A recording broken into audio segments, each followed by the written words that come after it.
ቆይ ስራ ትሰራ እንዴ የምትሄደው? ምን ችግር አለው? ምን ችግር አለው ማለት ነው? ለምንድን ነው አንተ የሷን ስራ የምትሰራው እንዴ? ይሄ ደግሞ ምን የሚሉት ጥጋብ ነው? ኧረ እማዬ ቆይ ቤተክርስቲያን ደርሰን በመጣንበት ለምን ክፉ ነገር ትናገሪያለሽ? ሰላም ምን እያልሽ ነው? የሚከፈላት እኮ የቤቱን ስራ እንድትሰራ ነው አይደል? እንዴ እማዬ ሀናም እኮ ሰው ናት።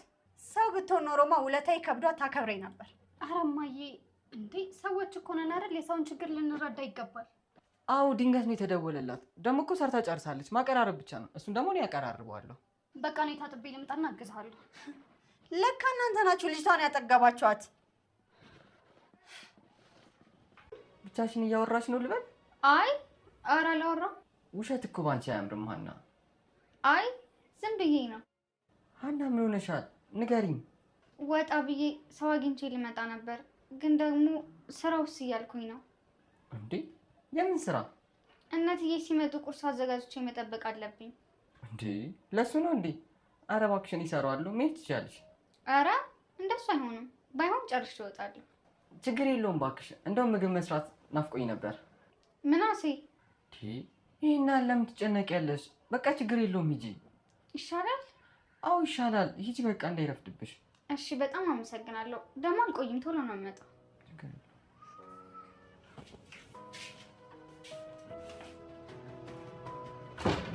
እባክህ ምንም አትበለኝ ኤልያስ። ይቅርታ ሀንዬ፣ ላስጨነቅሽ ፈልጌ እንኳን አልነበረም። ወይኔ ጉዴ ኤልያስ፣ ይቅርታ በጣም መሄድ አለብኝ። ምን ሆነሽ ነው ሀንዬ? ሰው ለማግኘት ነበር ሳትቼ የመጣሁት እና ከአንተ ጋር እያወራሁ እኮ ቀጠሮውን ረሳሁት። ቆይ ምን አይነት ሰው ነው የምታገኘው? በስልክ እነግርሃለሁ። በቃ ሀንዬ ሂጂ በቃሽ። ቶሎ እንድትመጣ ንገሪያት።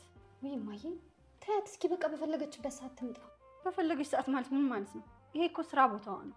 ግን እማዬ ቆይ ምን እየሆንሽ ነው? የሀናን ስህተት በመብራት እየፈለግሽ ደካማ ልታደርጊያት የምትፈልጊው? ይሄ ደግሞ ምን ማለት ነው? ቆይ ሀና እዚህ ቤት ከገባች ጀምሮ መቼ ነው እንደዚህ አይነት ነገር አድርጋ የምታውቀው? አድርጋ ባታውቅስ? ወይ ማሚዬ እስኪ ዛሬ እንኳን ታያት፣ በቃ አታጨናንቂያት እንዴ። ኪችን ውስጥ ኩርምት ብላ ተቀምጣ እያየሻት፣ ቆይ አንዳንዴ እንኳን አታሳስንሽም? የምከፍላት እኮ እንድትዝናና ሳይሆን ቤት ውስጥ ያለውን ስራ እንድትሰራ ነው። ማሚዬ አሁንም እኮ እየተዝናናች አይደለም። አሁን ስለሷ ያገባኝ። አሁኑኑ ደውይላት። እማ ሰላም ነገርኩሽ፣ አሁኑኑ ደውይላት። በቃ ሁሉንም ነገር እሺ ስላችሁ አዛዥ ካላደረግናት ትላላችሁ። እኔ እኮ ትደውይላታለሽ ብዬ ነው እንጂ ስልኳ ጠፍቶብኝ አይደለም። እሺ በቃ እኔ ደውልላታለሁ። እንዳልሆነ ንገሪው፣ እኔ መሄድ አለብኝ። በቃ አዎ፣ አሁንም የመጣሁት ትላንትና በመብራን የሚል ቴክስት ስላየሁኝ ነው። አዲስ አበባ አይኗን አያሳየኝ ብለህ እንዳልወጣ አሁን ተመልሰ መምጣት ገርሞኛል። አንተ ትቀልዳለህ። አይ አንተ አሴር እስከ ዛሬ ድረስ የት እንዳለ አይታወቅም። እንጀራ አባትየው ምን እንዳደረገው ምንም ልናውቅ አልቻለም። የሀና አባትም አሴርን ፍለጋ መቀጠሉን ቀጥሏል፣ ግን ሊያገኘው አልቻለም።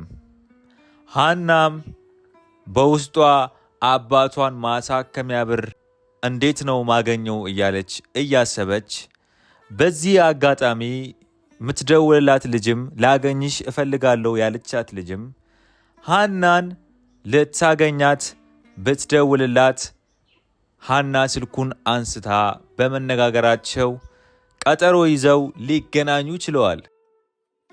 ግን ግንኙነታቸው አሴር በሚለው ስሙ ስለማታውቀው የእንጀራ አባትየው ልጅ መዝገቡ ብትላት እኔ መዝገቡ የሚባል ልጅ አላቅም በማለት ሀና ለአሴር መድረስ አልቻለችም።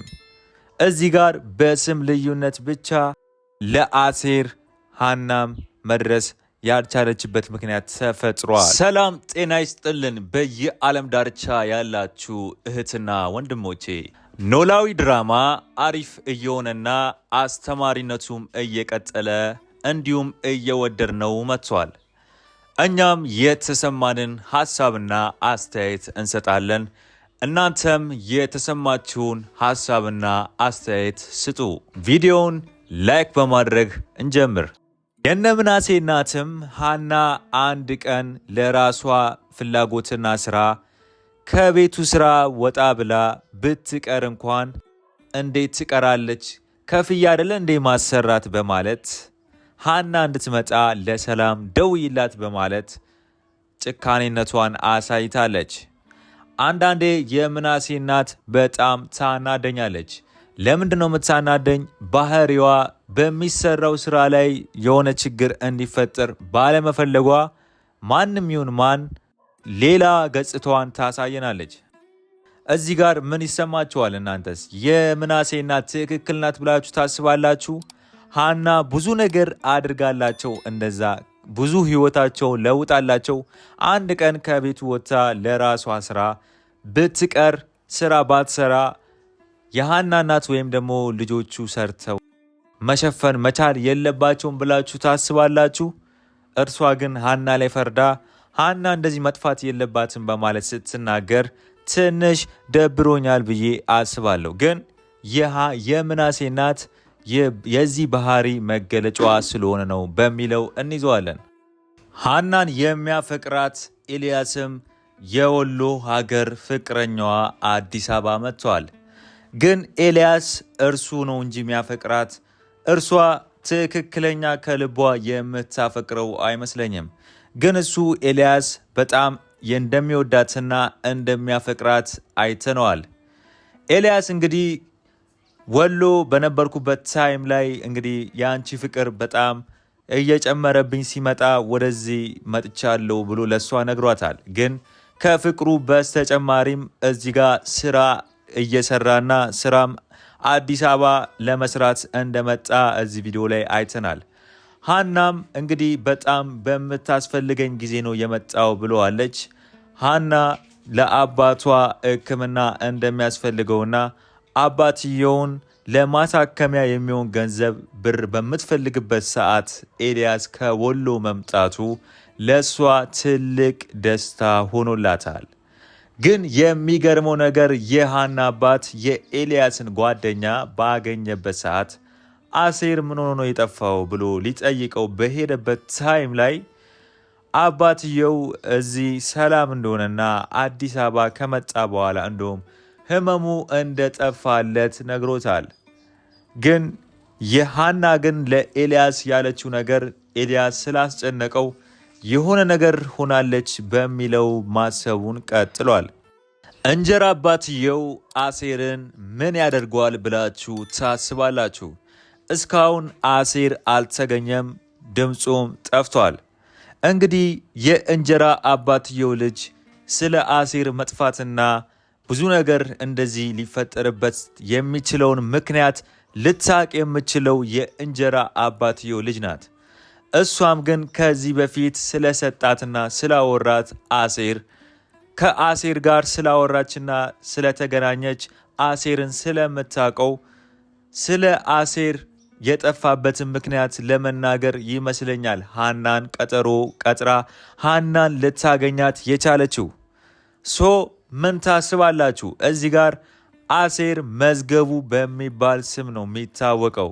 ግን ሀና መዝገቡ በሚባል ስም ስለማታውቀው እንግዲህ ሀና ኤልያስን በጥብቅ ጉዳይ እንደምትፈልገውና በስልክ አወራለሁ በማለት ከኤልያስ ጋር ያለ ንግግሯን ተለያይታለች። ግን ሀና ስለምን የምታወራው ይመስላችኋል? አንድ ስለ አባቷ ሕክምና ጉዳይ ይመስለኛል። ሁለተኛም ደግሞ እንግዲህ በቅርቡ አብሯቸው ስለሚኖረው ስለ አሴር ጉዳይም ሊሆን ይችላል ብዬ አስባለሁ። ግን ሆነም ቀረ ኤልያስ ግን የሆነ ነገር እንደተፈጠረባት የሆነ ችግር እንዳጋጠማት አውቋል። ያው እሱን ትነግሯለች ብዬ አስባለሁ። ኤልያስ ግን ከዚህ በኋላ ስለሚወዳትና ስለሚያፈቅራት አብረው ከሱ ጋር እንድትኖር ሊጠይቃት አንደኛም ጉዳይ የመጣ ይመስለኛል። የሀና ፍላጎት እሺ ወይም እምቢ ሊሆን ይችላል። ግን እሱ ዋነኛው ጉዳይ ከስራው ቀጥሎ ሀናን ከዚህ በኋላ አብረው እንድትኖር ስለሚያፈቅራት ይጠይቃታል ብዬ አስባለሁ። አሴር ግን እንጀራ አባቱ እንደዚህ እያሰቃየው እስከ መቼስ እንደሚቀጥል የምናየው ይሆናል። የእንጀራ አባትየውም ልጅ እንግዲህ አሴርን ለመርዳት ብዙ ጥረትና ብዙ ርቀት እየሄደች ነው። ቢያንስ እንኳን የሰጣትን ስልክ ደውላ አግኝታ ብዙ ነገር ተናግራለች። እዚህ ጋር ግን መዝገቡ በሚለው ስም በመስጠቱ አሴር ራሱ ትልቅ ጥፋት አጥፍቷል። የራሱ ጥፋት ነው። እነሱ ምንም እንዴት ብለው ማወቅ ይችላሉ? አሴር ራሱ አሴር ነው የሚባለው ብሎ ስልኩን መናገር ነበረበት። መዝገቡ ብሎ ስሙን በመቀየሩ እንዴት እነሱስ ሊያውቁት ይችላሉ ብላችሁ ታስባላችሁ? ስለዚህ ሀና ላይም ሆነ አባትዮ ላይ መፍረድ አይቻልም። ስለዚህ የራሱ የአሴር ጥፋት ነው ብዬ አስባለሁ።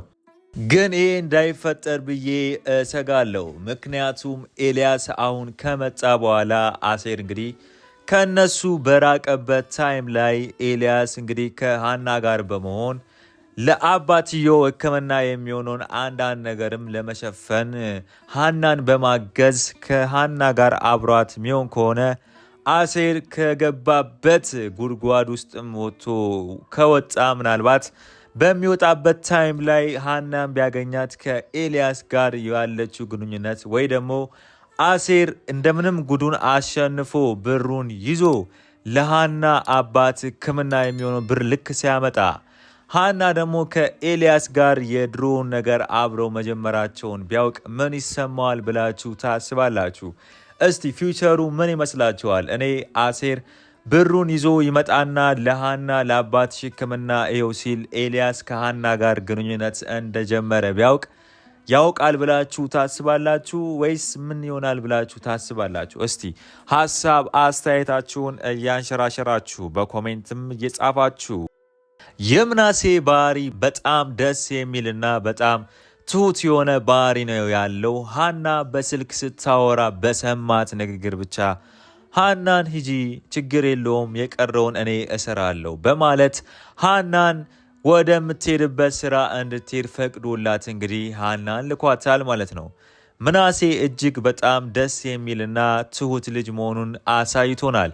እንደዚህ አይነት ወንድሞች እንዲበዙልን ኢትዮጵያውያን ላይ እንፈልጋለን። እዚህ ጋር ብዙ መስዋዕትነትን ለቤተሰቦቻቸው የከፈለች ልጅ እንደዚህ እናትየው ማሰቧ ትክክል ናት ብላችሁ ታስባላችሁ? እስቲ ሀሳብ አስተያየታችሁን እየጻፋችሁ። የዛሬው ቪዲዮ ይህን ይመስል ነበር።